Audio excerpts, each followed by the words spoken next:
thanks everyone for making it out. It's good to be here. Good to see all these cool companies, new technologies. My name's Gaurav. I'm the founder of Mammoth Analytics. And before I dive into the main topic, I'd love to just talk a little bit about my background and the company, and it's sort of related to the topic of centralized, decentralized thinking and analytics. So before London, I was in San Francisco, and in my past life, I was a software engineer at a large ad agency. And we had some big clients like Microsoft, Nike, Sony, and we would run some digital campaigns for them. And they would ask for simple reports or just questions like, how did my campaign perform last week versus this week? What were the impressions, clicks, conversions? And my agency had a really hard time answering those questions. And we had marketers and finance folks and strategy folks sitting on all this data. They knew what questions they wanted to ask, but didn't know how to go about it. They would hand it over to my team, which is the engineering team. And we knew how, but we didn't know why and what we were doing. So there was this constant back and forth. And it was this highly inefficient process. So I embarked on this journey of trying to address this challenge of empowering the decision maker with data and addressing all the friction points in between. And this concept of IT being a this centralized entity, it's a helpful sort of environment, but it's also a cause of friction, and I wanted to address that in this topic. So a small plug, that's the origins of Mammoth. What we do is we reduce that time to insights. We address some of these friction points. It's a game-changing software. We have companies from Fortune 50 clients to small businesses. So these are the topics I'm going to address. But just stepping back a little bit, I don't know how many of you are founders or have been through a company from its early stages. But it's a hard journey, and I've built a lot of scar tissue along the way, and there are a lot of learnings. And so this whole centralized, decentralized world is part of the learnings that I'm really happy to share.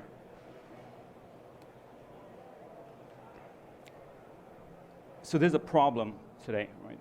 And we spend a bloody long amount of time just dealing with data prep. And it's from these are all legitimate reasons why we spend time, from large data sets to data sitting in disparate places to unclean data to requiring automation. And most of the time is spent in data prep, leaving very little time for analysis and insights. And this is just an industry statistic, but I've seen examples where it's 90–95% of the time you're spending just dealing with data. And there's this concept of garbage in, garbage out. And any mid-sized company onwards, it's really hard to avoid that garbage in. And if we dive down a little bit, no one's complaining about there are not enough tools out there. If we just look around, there are plenty of tools. But the problem is that these tools are in the wrong hands. And there are domain experts and decision makers and knowledge workers who have a lot of insights or a lot of knowledge on their data, but they just don't have the skills. And it's just, they sit on the other side of the fence, and that fence is just riddled with all kinds of barriers. So just diving down a little bit more, the barriers specifically, they range in all shapes and sizes. The first one is these high technical skills.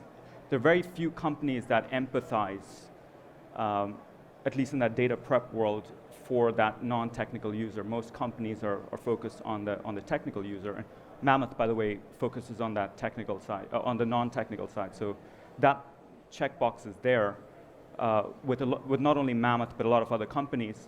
But there are a whole bunch of other issues. So fragmented technologies, the tech you need for data visualization is different from data cleansing, which is different from bringing disparate data together.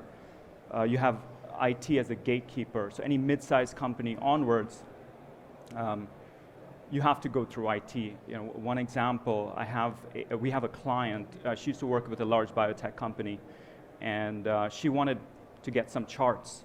To get those charts out, she'd have to talk to someone in another department who was a Tableau expert, and it would be a 3-day turnaround. This is a publicly traded company with a crazy budget, but it's a 3-day turnaround for her to get any kind of visualization. So that's, these are some real problems.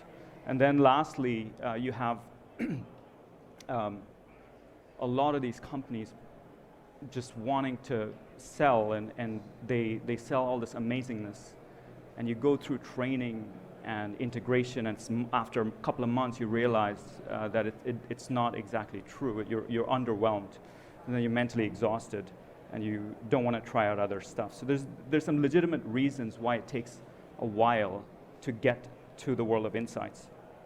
And this results in a whole bunch of negative outcomes, and there's a whole list of things, from missed opportunities to staying out behind the curve with competition. But ultimately, it's impossible to be data-driven as an organization or as an individual if you are not empowered with the right set of tools, with the right people, and with the right processes. So that's the essence of this talk, which leads me to this concept of centralized and decentralized thinking. So in the centralized structure, which is today, you have engineering that serves sort of as a nucleus, and everything sort of flows through, from software to policies to data. And it's actually a good thing. You have a level of governance. You have people who are trained and experienced who are setting organizational-wide policies. So that's great. But the negative is that we are not data-driven, at least at different departments. The domain experts are not data-driven because of these barriers that exist. In the decentralized world, you have the different departments just have a level of autonomy. They're nimble. They can make whatever decisions they want. They're unencumbered with the ability to deal with data, and they have complete control. And there are some serious benefits to that, where you can start making decisions and you can decide what to do with your data without going back and forth with IT. But the downsides are the opposite of the centralized world, where you don't want organizational-wide policies coming out of a department where they have certain methodologies that are not coming from the trained or experienced eye. So there's a benefit to having engineering. So this is a lot of text. I'm just putting it all together. I'll just leave it on for like 30 seconds. But ultimately, what we want to have is the right balance. Today, the world is shifted towards this centralized sort of thinking. We want to go towards the decentralized world, but we don't want to go too extreme into that. So how do we get there? Firstly, there just isn't a single solution that'll help. It's a combination of people, policies, tech. And more importantly, it's a mindset shift that needs to come about. So one of the key thought processes is to separate out this concept of data capture or data in versus data reporting or the data out. So typically, companies treat a data project as one monolithic piece. And the idea here is to just separate that out. So data capture is more along the lines of what kind of data do we need to collect? Where does it need to be stored? What level of granularity? What's the frequency? And that should come more from the centralized world where people are trained in this, and because ultimately the entire organization benefits from some of these decisions. Data reporting, on the other hand, should be more on the decentralized side, where you have different departments. Operations requires a different set of reports than finance, than marketing, and that autonomy and that nimbleness should be provided to the departments, and there should be some concerted effort where IT isn't the bottleneck. A subset of that is this idea of small wins instead of one big win. So we have a couple of clients who have a 3-year plan for a data project, and the decisions you make today they may be irrelevant 6 months from now. So you want to get small wins. Another idea is to be able to, or have this initiative to really empower that domain expert, the decision maker, the knowledge worker. So ultimately, they're the ones who understand the data the best, and there should be a question in every organization, or just across all departments: what are we doing to empower, to give as much control as possible to these knowledge workers? And then lastly, if there's an organization that has data, and there are decision makers in that organization, it sounds like pretty much every organization, there should be this strive towards data-driven decision making, and that's a hard thing to do. We're a data company as well, and it's you get into these mini projects, but ultimately people get caught up in the weeds. You want to get a forest level view and start questioning: are those decision makers in the company, typically in the management world, do they have access to data? Are they able to make those data-driven decisions? That's it, actually. I don't have much more. It's short and sweet, I think, but ultimately the goal here, I don't think it's any aha kind of a moment, but it's more of what I want to encourage is a mindset shift of going from this centralized world towards decentralization, but not too extreme. That's it from me. Happy to take any questions.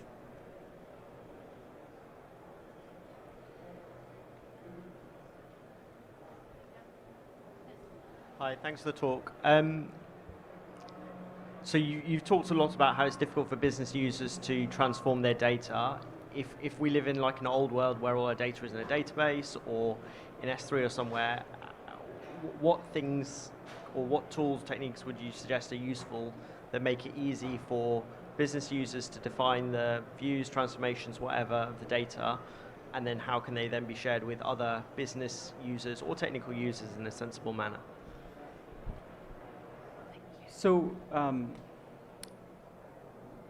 great point. I mean, I think the problem is we're overloaded with all these tools that are designed for technical people, and there are some solutions out there. By the way, Mammoth happens to be, I'm self-promoting here, Mammoth happens to be a solution that offers that. But again, it's not purely just a software. Is it more in the shadow IT world where you're trying to solve it by yourself, or are you getting approval and just are you creating that awareness with other departments as well? So it needs to be an organizational-wide thing. But ultimately, there are a lot of tools out there, code-free solutions, that actually help with this process, where the key point is if you separate out the data capture and the data reporting, if that's well separated within the organization, that data reporting should be all about the departments. It shouldn't come out of IT in an ideal world.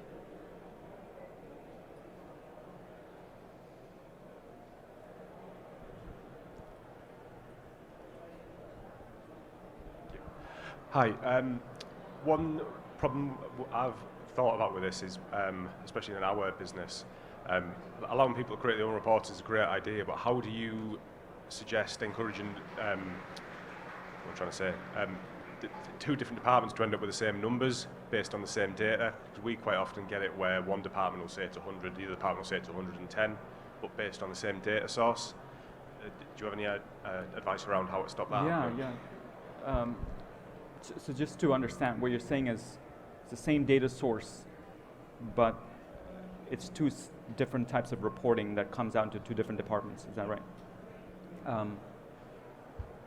That's a good question, and I think ultimately there's just that concept of a single source of truth should exist, and from that truth, it goes into a department through some transformations. So that transformation should be a visible, transparent process. And the problem today is it becomes a black box solution, and we deal with a lot of clients where they'll give us these reports. We don't know why and how, and I think there should be an initiative within every organization to ask for the audit of that. So, and again, there are a lot of tools out there that give you that transparency.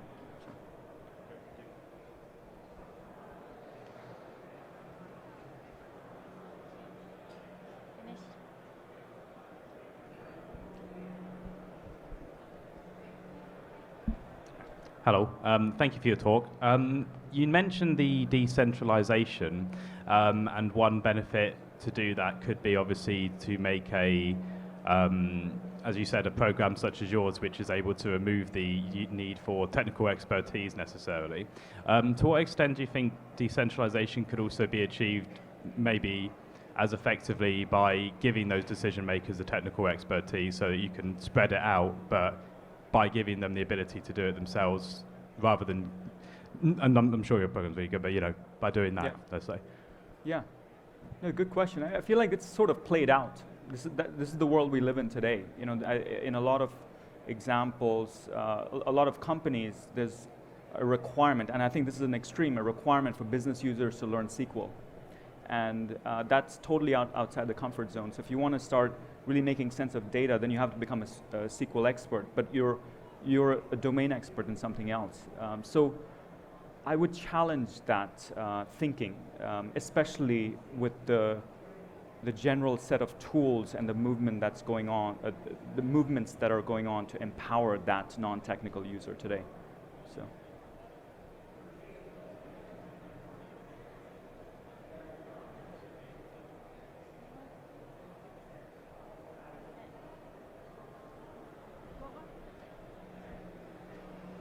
Yeah, have you got any tips for how we could assess on how decentralized we may want to go, thinking of how complex different organizations are? I'm sorry, could you mind? Any tips on how we would assess our own organizations in terms of how decentralized we actually want to be and what's right for our organization? Yeah, that's a hard question. The bigger the organization, the harder the problem. And it's quite crazy. These big companies have the biggest budgets, and they have like really skilled teams, and they struggle with fast delivery and being data driven. So I don't know the right answer to that, to be honest. I think the smaller the company, it depends on the size of the company. And in terms of doing an audit, the real key is to bring the different players into the table, so bring IT and talk about the benefits of what decentralization would do, and bring the departmental side of people and talk to them about the benefits of centralization. And I think once there's some kind of agreement, then you come up with a game plan. But it's a good question.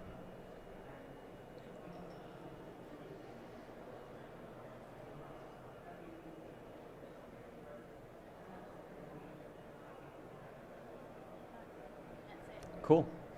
Well, thank you.